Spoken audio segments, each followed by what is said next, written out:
नमस्कार, मैं Ravindra Kumar, lecture political science, government senior secondary school Jathlana, जिला यमुनानगर।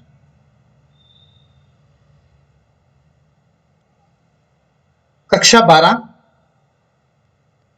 राजनीतिक विज्ञान की पुस्तक है स्वतंत्र भारत में राजनीति, अध्याय 4 और अध्याय का नाम है भारत के विदेश संबंध। आज हम इस अध्याय का भाग 1 लेकर आपके सामने उपस्थित हुए हैं। भाग 1 में हम जिन उप विषयों की चर्चा करेंगे वो होंगे विदेश नीति का अर्थ क्या है, भारत की विदेश नीति के बारे में जानेंगे, और एक देश जब अपनी विदेश नीति का निर्माण करता है तो किन किन तत्वों को ध्यान में रखता है, भारत की जो विदेश नीति बनी है उसकी विशेषताओं का भी अध्ययन करेंगे। इसके साथ साथ गुटनिरपेक्ष आंदोलन या गुटनिरपेक्षता की नीति को भी जानेंगे और गुटनिरपेक्ष आंदोलन का जन्म कैसे हुआ इसके बारे में भी चर्चा करेंगे। तो ये हमारे उप विषय होंगे आज के इस भाग के। तो चलिए शुरू करते हैं भारत के विदेश संबंध भाग 1। 15 अगस्त 1947 को जब भारत आजाद हुआ तो उसी समय दुनिया भी दूसरे महायुद्ध की तबाही से बाहर निकली थी। किस तरह से महायुद्ध में विनाश हुआ था इन 2 तस्वीरों में दिखाया गया है और अपने पुनर्निर्माण में लगी हुई थी। आपको याद होगा कि 1939 में चला दूसरा विश्व युद्ध 1945 में जाकर खत्म हुआ था। इस महायुद्ध की समाप्ति के बाद उपनिवेशवाद का अंत हो गया था कि जिन शक्तिशाली देशों ने दूसरे देशों पर कब्जा किया हुआ था वो उससे आजाद हो गए थे और दुनिया के नक्शे पर नए नए देश उभर रहे थे। इन नए देशों के सामने जहां लोकतंत्र की स्थापना की चुनौती थी, वहीं अपनी जनता की भलाई करने की भी चुनौती थी। स्वतंत्रता के तुरंत बाद भारत के सामने भी कई चुनौतियां थी। अध्याय 1, 2 और 3 में हमने 3 अलग अलग चुनौतियां की हैं। देश को एकता के सूत्र में बांधने की चुनौती का वर्णन पहले अध्याय में किया है, लोकतंत्र की स्थापना की चुनौती का वर्णन दूसरे अध्याय में किया है और विकास की चुनौती का वर्णन इसी पुस्तक के तीसरे अध्याय में किया है। इसके अलावा अंग्रेजी सरकार अपने पीछे अंतर्राष्ट्रीय विवादों की एक पूरी विरासत छोड़ गई थी। इन्हीं कठिन परिस्थितियों के बीच भारत ने एक स्वतंत्र राष्ट्र के रूप में अंतर्राष्ट्रीय मामलों में अपनी भागीदारी शुरू की। लेकिन अंतर्राष्ट्रीय मामलों में भागीदारी करने के लिए यह जरूरी था कि भारत अपनी स्वतंत्र विदेश नीति बनाता। भारत के सामने जो अब चुनौती थी वो थी कि अब देश आजाद हो गया था और दूसरे देशों के साथ हमने अपने तरीके से संबंध स्थापित करने थे, क्योंकि अंग्रेज देश को छोड़कर चले गए थे। उस समय अंग्रेज ये तय करते थे कि भारत दूसरे देशों के साथ या भारत की दूसरे देशों के साथ कैसी नीति होगी, किस प्रकार के संबंध तय करेगा। लेकिन 15 अगस्त 1947 के बाद ये स्थिति साफ हो गई थी कि दूसरे देशों के साथ हमारे कैसे संबंध होंगे, उसके बारे में भारत ने खुद निर्णय लेना था। तो सबसे पहले ये जान लेना जरूरी है कि विदेश नीति का अर्थ क्या है। जिस प्रकार व्यक्ति की अनेक आवश्यकताएं होती हैं, ठीक उसी प्रकार देश की भी आर्थिक, राजनीतिक आदि अनेक आवश्यकताएं होती हैं। जिस प्रकार व्यक्ति अपनी जरूरतें स्वयं पूरी नहीं कर सकता है, ठीक उसी प्रकार कोई भी देश अपनी सभी आवश्यकताओं को अकेला रहकर पूरी नहीं कर सकता है। अगर दुनिया में कोई देश ऐसा नहीं है जिसे किसी दूसरे देश की जरूरत नहीं है। किसी देश के पास कुछ चीजें हैं, किसी देश के पास कुछ चीजें हैं, तो हमें अपनी जरूरतों को पूरा करने के लिए उनसे संबंध बनाने पड़ते हैं। इसलिए इन आवश्यकताओं को पूरा करने के लिए प्रत्येक देश को दूसरे देशों के साथ संबंध स्थापित करने पड़ते हैं। दुनिया में कोई भी देश दूसरी पूरी दुनिया से अलग रहकर नहीं जी सकता है। इन संबंधों को स्थापित करने के लिए एक देश जो नीति अपनाता है उसे उसकी विदेश नीति कहते हैं। अतः सरल शब्दों में हम कह सकते हैं कि एक देश दूसरे देशों के साथ संबंध स्थापित करने के लिए जो नीति अपनाता है उसे विदेश नीति कहते हैं। ज्यादातर बच्चों को समझ में आ गया होगा, लेकिन फिर भी सरल शब्दों में और आपको समझाने की कोशिश करते हैं कि हर देश की अपनी अपनी आवश्यकताएं होती और इन आवश्यकताओं को कोई भी देश दुनिया से अलग रहकर पूरी नहीं कर सकता है। इसलिए इन आवश्यकताओं को पूरा करने के लिए उसे दूसरे देशों से मिलना पड़ता है उन अपनी आवश्यकताओं के कारण। तो एक देश अपनी आवश्यकता को पूरा करने के लिए किसी दूसरे देश के साथ कैसी नीति अपनाएगा, मित्रता वाली नीति अपनाएगा या फिर शत्रुता वाली नीति अपनाएगा या फिर तटस्थ रहेगा, ये विदेश नीति द्वारा तय होता है। अतः एक देश दूसरे देशों के साथ संबंध स्थापित करने के लिए जो नीति अपनाता है उसे विदेश नीति कहते हैं। भारत की विदेश नीति या फिर नेहरू की विदेश नीति, कई बार भारत की विदेश नीति को नेहरू की विदेश नीति भी कह देते हैं। क्यों कहते हैं ये आपको आगे इसी अध्याय में बताया जाएगा। 15 अगस्त 1947 से पहले भारत की अपनी कोई विदेश नीति नहीं थी। उस समय इंग्लैंड की जो विदेश नीति होती थी वही भारत की भी विदेश नीति होती थी, क्योंकि भारत इंग्लैंड के कब्जे में था। लेकिन 15 अगस्त 1947 को जब भारत स्वतंत्र हुआ तो देश के लिए एक स्वतंत्र विदेश नीति का निर्माण करना जरूरी था, ताकि भारत अब अपने तरीके से दुनिया के देशों से संबंध स्थापित कर सके।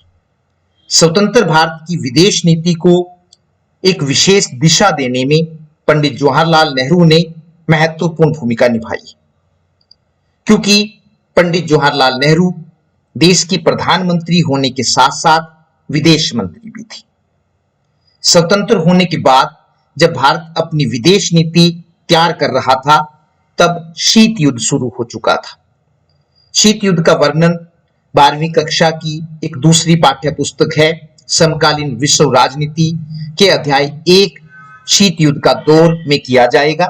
यहां हम इसका वर्णन नहीं कर सकते हैं, तो अध्याय 1 में जो आपकी दूसरी पाठ्य पुस्तक है उसमें हम इसका विस्तार से वर्णन करेंगे।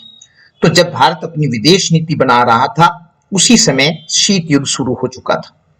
दुनिया के मानचित्र पर 2 शक्तिशाली देश उभर कर आए थे, जिनमें से एक अमेरिका था और दूसरा सोवियत संघ, जिसको रूस कहते हैं, था। ये दोनों देश अपने आप को और ताकतवर बनाने में लगे हुए थे, लेकिन दुनिया के देशों को अपने में मिला रही थी। तो 2 देश जो पहले देश हुआ करते थे, दूसरे विश्व युद्ध से पहले जो शक्तिशाली देश हुआ करते थे वो खत्म हो चुके थे और 2 नए देश उभर कर सामने आए थे, जिसमें एक अमेरिका था और एक सोवियत संघ था, और ये दुनिया के देशों को अपने में मिलाकर अपनी ताकत बढ़ा रहे थे। इसलिए दुनिया बड़ी तेजी से 2 गुटों में बढ़ती जा रही थी। इनमें से एक गुट साम्यवादी गुट था, जिसका नेतृत्व सोवियत संघ रूस कर रहा था, और दूसरा गुट पूंजीवादी गुट था, जिसका नेतृत्व अमेरिका कर रहा था। ठीक इसी समय एशिया और अफ्रीका महाद्वीप में बहुत से देश स्वतंत्र हुए, क्योंकि उपनिवेशवाद का अंत हो गया था और जो देश पहले किसी के गुलाम हुआ करते थे वो अब स्वतंत्र हो गए थे। इन देशों को, जो नए स्वतंत्र देश हुए थे, तो इन देशों को अपने विकास के लिए विदेशी सहायता की जरूरत थी। इसलिए विदेशी सहायता प्राप्त करने के लिए अनेक विकासशील देशों ने ताकतवर देशों के कहने पर अपनी विदेश नीति बनाई, क्योंकि इन्हें इन ताकतवर देशों से अनुदान भी चाहिए था और कर्ज भी चाहिए था, ताकि ये अपना विकास कर सके। और ये देश 2 ताकतवर देशों से सहायता तभी प्राप्त कर सकते थे जब वो उनके कहने के अनुसार चले। इस कर्ज अथवा अनुदान को प्राप्त करने के लिए कुछ देश अमेरिका वाले गुट में शामिल हो गए, जिनको अमेरिका से कर्ज मिला या जिनको अनुदान अमेरिका से मिला वो अमेरिका वाले गुट में शामिल हो गए, और जिन देशों को सोवियत संघ से कर्ज मिला या सोवियत संघ से सहायता मिली वो सोवियत संघ वाले गुट में शामिल हो गई। लेकिन भारत ने दोनों गुटों से अलग रहते हुए अपनी अलग विदेश नीति बनाई, लेकिन भारत दोनों गुटों में से किसी भी गुट में शामिल नहीं हुआ। उस समय पंडित जवाहरलाल नेहरू ने जो विदेश नीति बनाई उसके 3 उद्देश्य थे, और वो 3 उद्देश्य क्या क्या थी? लंबे संघर्ष के बाद प्राप्त की गई स्वतंत्रता को बनाए रखना, देश की एकता और अखंडता को बनाए रखना, और तीसरा था देश का तेज गति से आर्थिक विकास करना। तो हमारी जो विदेश नीति थी, या जिसको हम नेहरू की विदेश नीति कहते हैं, वो 3 उद्देश्यों पर आधारित थी। इन 3 उद्देश्यों को प्राप्त करने के लिए नेहरू ने गुट निरपेक्षता की नीति अपनाई। उनको लगा कि इन 3 उद्देश्यों को गुट निरपेक्षता के द्वारा अच्छी प्रकार से प्राप्त किया जा सकता है। गुट निरपेक्षता की नीति क्या थी, ये इसी भाग के अगले वाली स्लाइडों में इसका वर्णन किया जाएगा। विदेश नीति का अर्थ समझने के बाद नेक्स्ट जो प्रश्न पैदा होता है वो है विदेश नीति के निर्धारक तत्व। जब कोई देश अपनी विदेश नीति का निर्माण करता है तो वह कई तत्वों को ध्यान में रखता है। जब भी कोई देश अपनी विदेश नीति बनाता है तो उसे कई तत्वों को ध्यान में रखना पड़ता है। इनमें से कुछ तत्व इस प्रकार हैं। कौन कौन से तत्व हैं जिनको एक देश अपनी विदेश नीति का निर्माण करते समय ध्यान में रखता है? उसमें पहला है भौगोलिक तत्व, कि देश का भूगोल कैसा है, भूगोल पर देश की स्थिति क्या है। किसी भी देश की विदेश नीति उस देश की भौगोलिक परिस्थितियों से प्रभावित होती है। भारत की विदेश नीति भी यहाँ की भौगोलिक परिस्थितियों से प्रभावित है। भारत के उत्तर में चीन है, जिससे भारत का एक बार 1962 में युद्ध हो चुका है।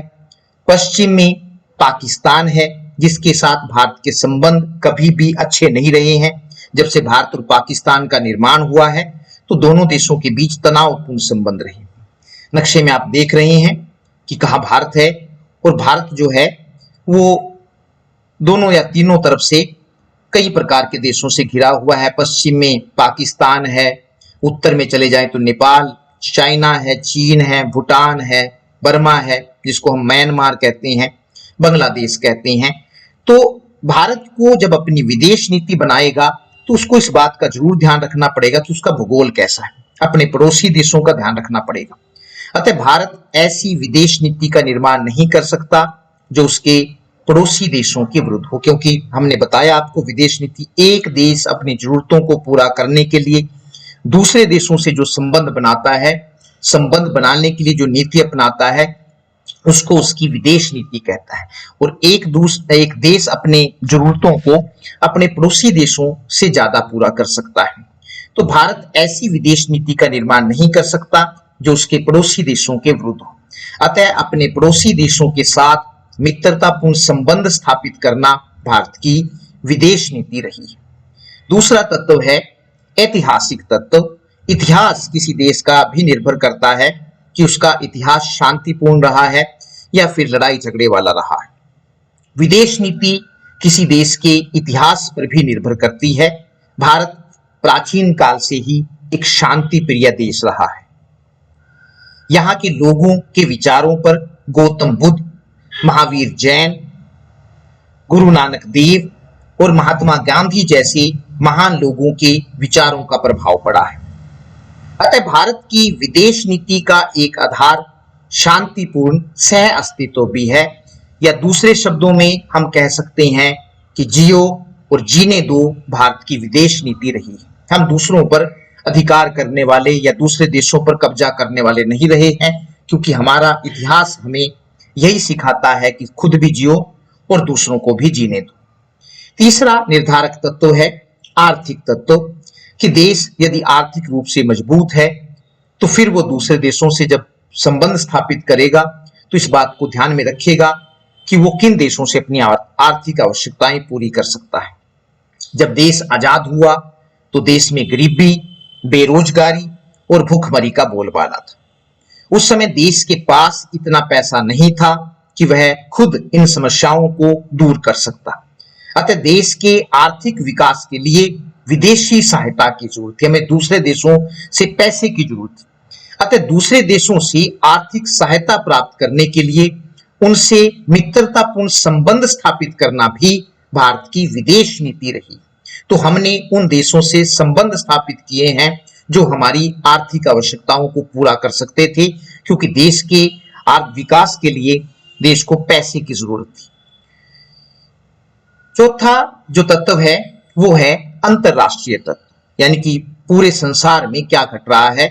जब भी कोई देश अपनी विदेश नीति बनाता है तो इन बातों को भी ध्यान रखता है कि विश्व पटल पर क्या चल रहा है। जब भारत आजाद हुआ तो उस समय पूरा विश्व दो गुटों में बटा हुआ था। एक गुट सोवियत संघ का गुट था और दूसरा गुट अमेरिका का गुट था। दुनिया की ज्यादातर देश किसी न किसी गुट में शामिल हो रहे थे। भारत के लिए किसी एक गुट में शामिल होने का अर्थ अपनी स्वतंत्रता को फिर से गिरवी रख देना था। इसलिए भारत ने दोनों गुटों में से किसी भी गुट में शामिल न होने का निर्णय लिया। पांचवा निर्धारक तत्व है सैनिक तत्व। सेना की स्थिति भी देखी जाती है। अगर सैनिक देश की सेना मजबूत है, अस्त्र शस्त्र उसके पास हैं, तो फिर दूसरे देशों से संबंध स्थापित करने में एहतियात बरता जाता है। लेकिन जब भारत आजाद हुआ तो उस समय वह सैनिक दृष्टि से एक कमजोर देश था। देश की सेना के पास आधुनिक अस्त्र शस्त्रों की भारी कमी थी।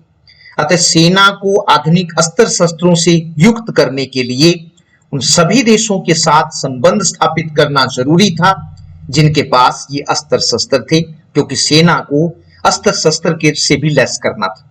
इसलिए उन सभी देशों से संबंध स्थापित करना जरूरी था जो इन अस्त्र शस्त्रों को हमारी सेना को दे सकते थे। इसके अलावा जो अगला निर्धारक तत्व है वो है संवैधानिक प्रावधान। जब कोई देश अपनी विदेश नीति का निर्माण करता है तो ये भी देखता है कि संविधान में क्या प्रावधान किए गए। हमारे संविधान की धारा 51 में, और धारा 51 जो है वो राज्य नीति के निदेशक सिद्धांत है। विदेश नीति के बारे में कुछ प्रावधान किए गए हैं। अपनी विदेश नीति का निर्माण करते समय हमने इन प्रावधानों को भी ध्यान में रखा है। ये प्रावधान इस प्रकार हैं। क्या क्या प्रावधान हमारे संविधान में है विदेश नीति के बारे में? उसमें अंतर्राष्ट्रीय संधियों का सम्मान करना, अंतर्राष्ट्रीय शांति को बढ़ावा देना, सभी देशों की एकता और अखंडता का सम्मान करना, अंतर्राष्ट्रीय झगड़ों को सुलझाने में बिचौलिए की भूमिका निभाना। तो अपनी विदेश नीति का निर्माण करते समय संविधान में जो प्रावधान किए गए हैं हमने उनका भी ध्यान रखा है। अगला प्रश्न पैदा होता है कि भारत की जो विदेश नीति है उसकी विशेषताएं क्या है? क्या वे मुख्य बातें हैं जो हमने अपनी विदेश नीति में शामिल की है? तो इनको विदेश नीति के सिद्धांत भी कह सकते हैं और विदेश नीति की विशेषताएं भी कह सकते हैं। क्या है वो हमारी खास खास बातें विदेश नीति की? पहली जो विशेषता है हमारी विदेश नीति की वो है गुटनिरपेक्षता। भारत की विदेश नीति की पहली विशेषता गुटनिरपेक्षता रही है। जब भारत आजाद हुआ तो उस समय पूरा विश्व दो गुटों में बटा हुआ था। एक गुट सोवियत संघ रूस का गुट था और दूसरा गुट अमेरिका का गुट था। दुनिया की ज्यादातर देश किसी न किसी गुट में शामिल हो रहे थे। भारत के लिए किसी एक गुट में शामिल होने का अर्थ अपनी स्वतंत्रता को फिर से गिरवी रख देना था। इसलिए भारत ने दोनों गुटों में से किसी भी गुट में शामिल न होने का निर्णय लिया। इसलिए हमारी विदेश नीति की पहली विशेषता गुटनिरपेक्षता है। दूसरी विशेषता है उपनिवेशवाद का विरोध। क्या है उपनिवेशवाद? उपनिवेशवाद का अर्थ ऐसी नीति से है जिसमें एक देश दूसरे देश को अपना गुलाम बना लेता है और फिर अपने फायदे के लिए उसका शोषण करता है। भारत लंबे समय तक उपनिवेशवाद का शिकार रहा है। अंग्रेजों ने करीब 200 सालों तक भारत का खूब शोषण किया और इसे गरीब देश बना दिया। अतः उपनिवेशवाद के भुगत भोगी होने के कारण उपनिवेशवाद का विरोध करना भी भारत की विदेश नीति रही है।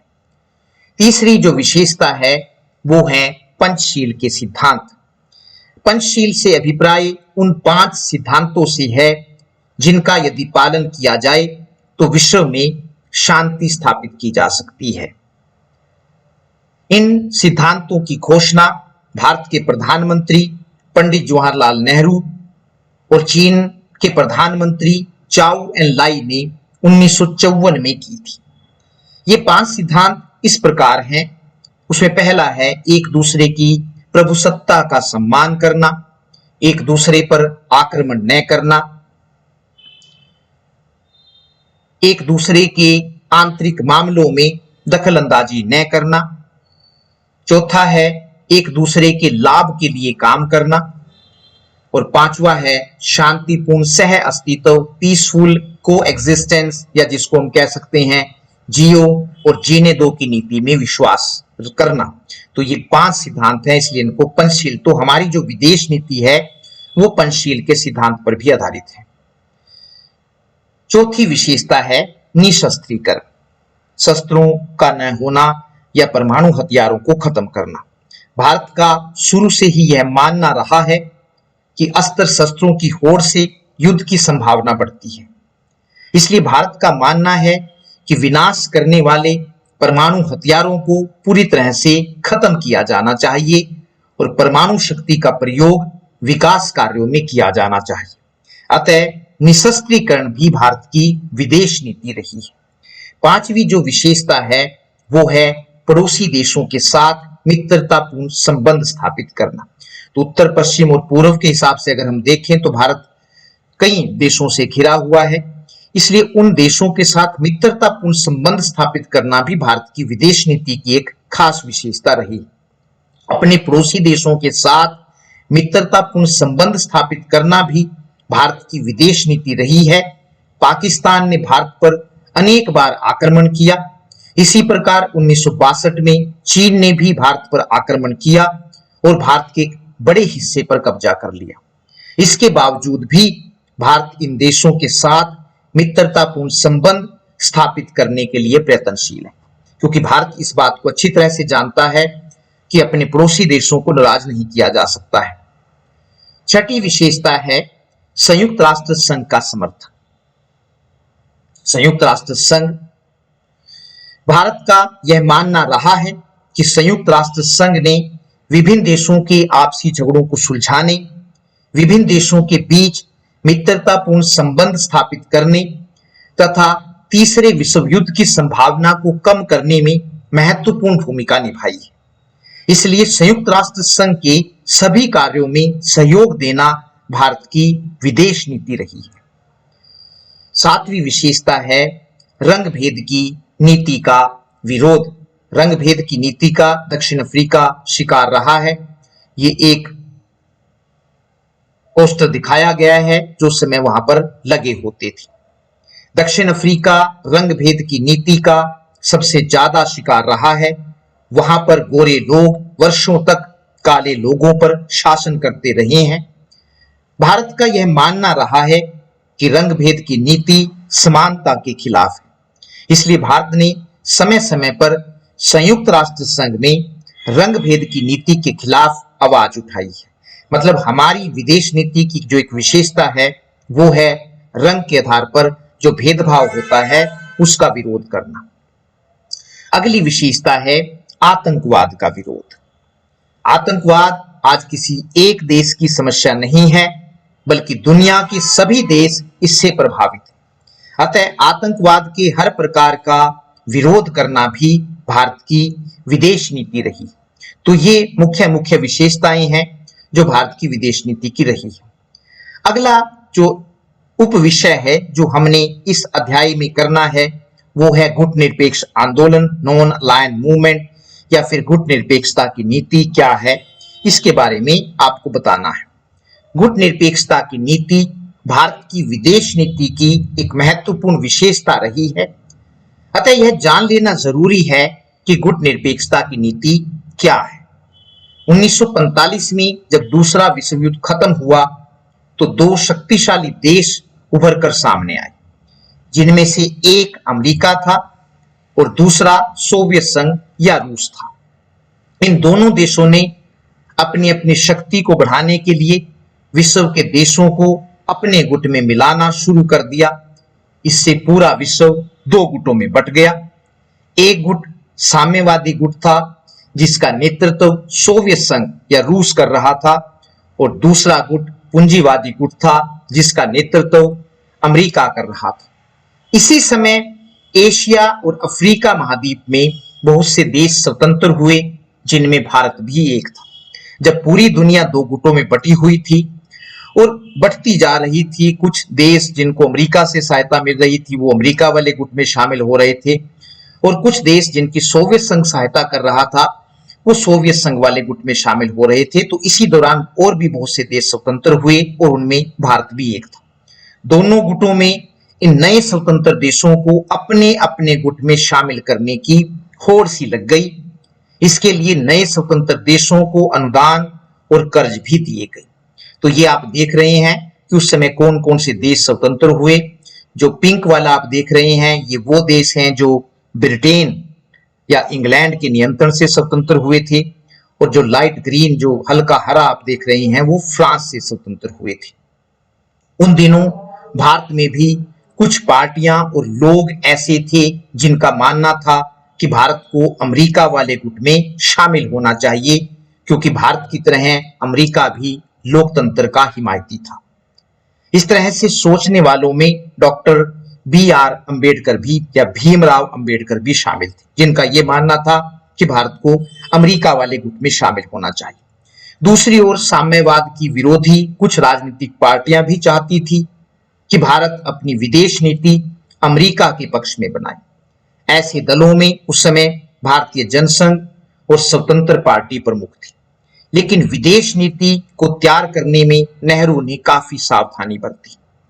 इसलिए भारत सहित कुछ नए स्वतंत्र देशों ने दोनों गुटों में से किसी भी गुट में शामिल न होने का निर्णय लिया। कुछ देश ऐसे भी थे जिनमें भारत भी शामिल था, जिन्होंने ये निर्णय किया कि वे दोनों गुटों में से किसी भी गुट में शामिल नहीं होंगे, क्योंकि ये देश इस बात को अच्छी तरह से जानते थे कि किसी एक गुट में शामिल होने का अर्थ दूसरे गुट को नाराज करना था।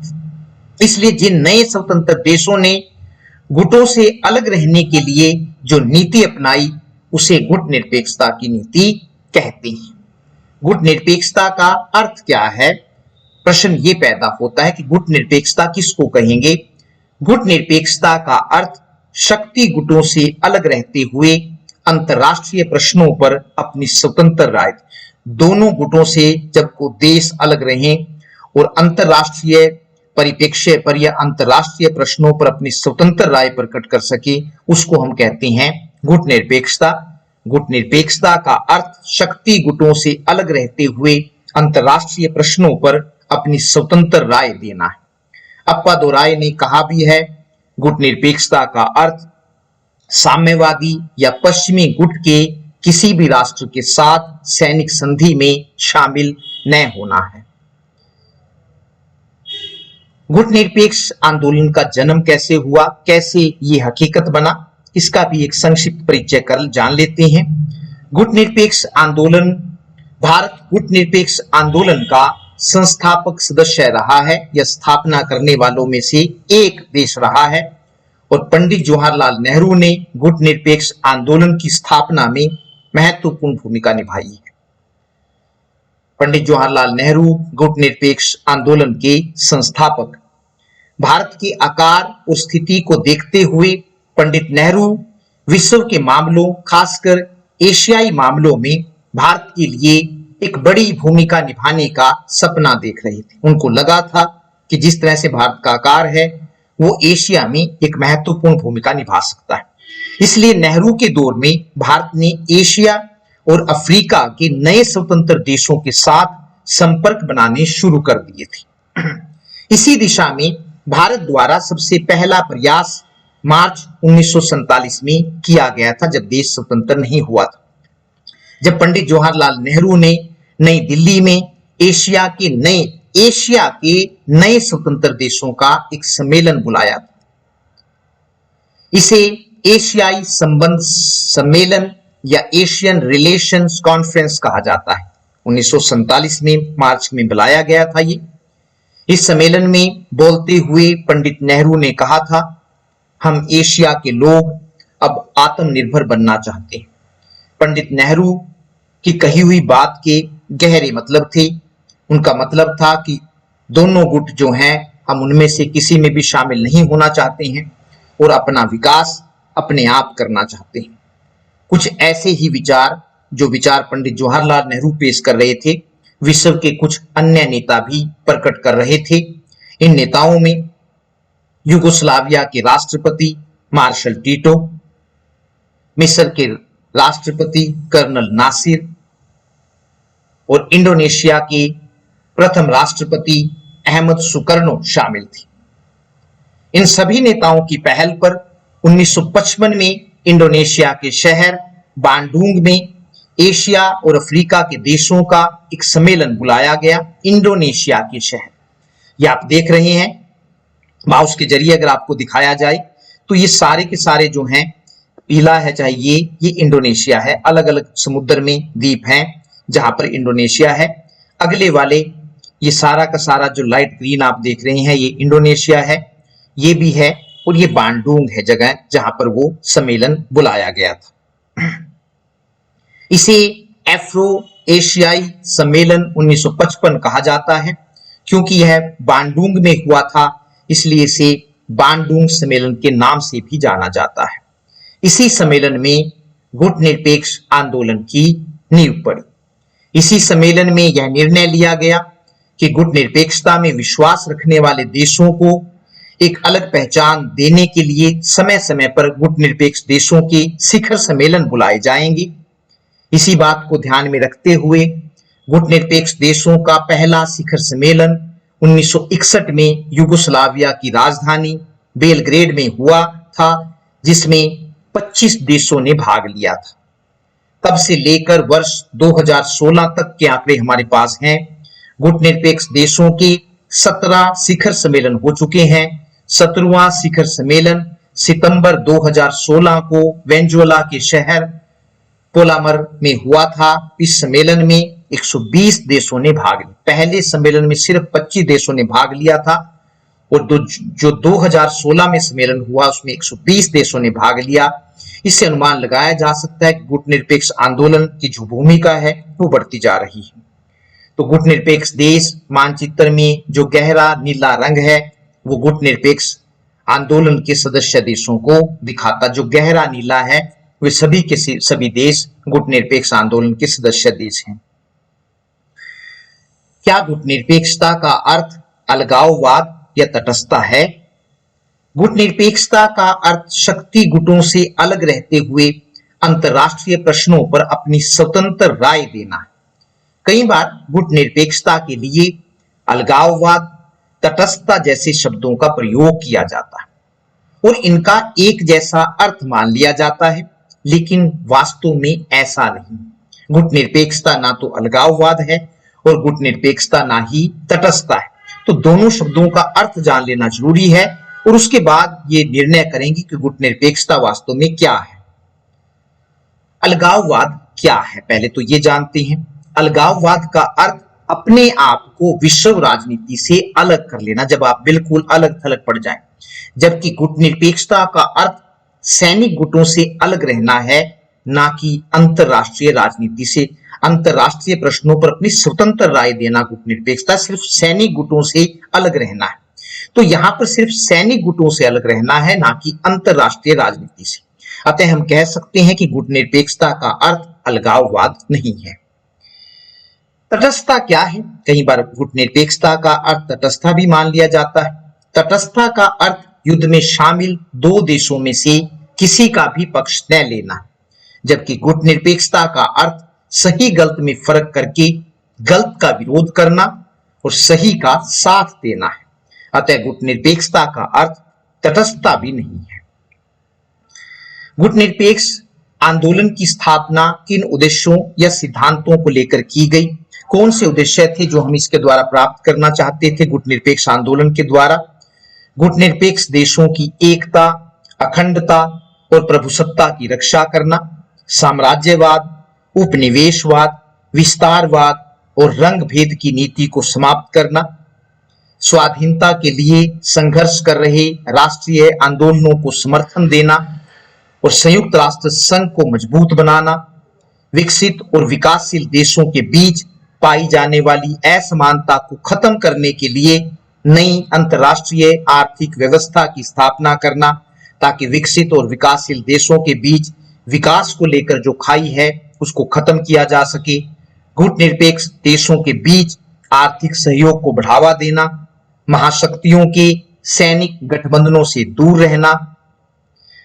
अब आता है कि कौन देश गुटनिरपेक्ष आंदोलन के सदस्य बन सकते हैं। कुछ शर्तें हैं और जो देश उन शर्तों को मानेगा वही गुटनिरपेक्ष आंदोलन का सदस्य देश बन सकता है। गुटनिरपेक्ष आंदोलन का सदस्य बनने के लिए 5 शर्तें रखी गई हैं और वे 5 शर्तें हैं। पहली उसमें आती है देश की अपनी स्वतंत्र विदेश नीति हो। ये सबसे पहली जरूरत है कि अगर देश की अपनी स्वतंत्र विदेश नीति नहीं है तो ऐसा देश गुटनिरपेक्ष आंदोलन का सदस्य नहीं बन सकता है। दूसरी शर्त है कि देश उपनिवेशवाद का विरोध करता हो, देश किसी सैनिक गुट का सदस्य ना हो, देश ने किसी बड़ी शक्ति के साथ कोई द्विपक्षीय सैनिक समझौता न किया हो, और 5वीं शर्त है देश ने किसी बड़ी शक्ति को अपने क्षेत्र में सैनिक अड्डे बनाने की अनुमति ना दी हो। तो जो देश इन 5 शर्तों का पालन करते हैं वही देश गुटनिरपेक्ष आंदोलन के सदस्य बन सकते हैं। क्योंकि भारत ने या भारत गुटनिरपेक्ष आंदोलन का संस्थापक सदस्य रहा है, तो गुटनिरपेक्ष आंदोलन में भारत की क्या भूमिका रही है उसका संक्षिप्त रूप में जान लेना जरूरी है।